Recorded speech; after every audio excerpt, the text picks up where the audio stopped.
হতাশ, tension, depression, bag কিশোরের লাডিমের মতো এমনি করে ঘুরাই জাস্ট ফলাই। জীবনে এরকম আমিও ডিপ্রেশন। 25,000 টাকা দিয়ে আম বেচা শুরু করছি। আমি লজ্জা পাই নাই আমি, কারণ আমি বিশ্ববিদ্যালয় থেকে তখন মাস্টার্স কমপ্লিট করি। আমার ভিতর বিন্দুমাত্র হীনমন্যতা ছিল না। আমার শুধু একটাই টার্গেট ছিল যে সৎভাবে আমি কিছু একটা করি। তোমরা যারা ভিডিওটা দেখতেছো, এই যে এমবির টাকা এটা নষ্ট করি, একটা ভালো কিছু করো, একটা ভালো কাজ করো। এই যে কথাগুলো হয়তো কারো কাজে লাগবে কিংবা কারো কাজে লাগবে না, এটা সত্য কথা বলো।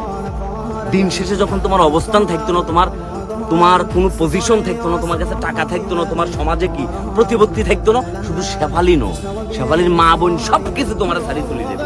আর দিন শেষে তুমি যখন তোমার যোগ্যতা দিয়ে অর্জন করি দেখাবে, তখন তোমার কালা চেহারা, তোমার ট্রাক ড্রাইভারের চেহারা, তোমার হকারের চেহারা, তোমার মনে করো যে কিয়া বা চুখান মার্কার চেহারা, সবাই এটার ভিতরে শুনবে। দিন শেষে যোগ্যতা ম্যাটার, দিন শেষে ট্যালেন্ট ম্যাটার, দিন শেষে পরিশ্রম ম্যাটার। সুতরাং পরিশ্রমটা করি না, হতাশ হবার কিচ্ছু নাই। এবং আমি যখন এখন সকালবেলা ঘুম থেকে উঠি ব্রাশ করার জন্য আয়নার সামনে দাঁড়াই, আমার কাছে মনে হয় যে আমি পৃথিবীর সবচাইতে সুদর্শন পুরুষ। আমার চাইতে বড় সুদর্শন পুরুষ আর কেউ নেই। দেখতে পিচ্ছিরি লাগছে, দাঁতের মাঝখানে ফাঁক, মনে হইতেছে কি রাশিয়ার সাবমেরিন ডুবি দেবে। এটাই আমার কাছে মনে হচ্ছে I am the best, no one can beat me until I beat my self.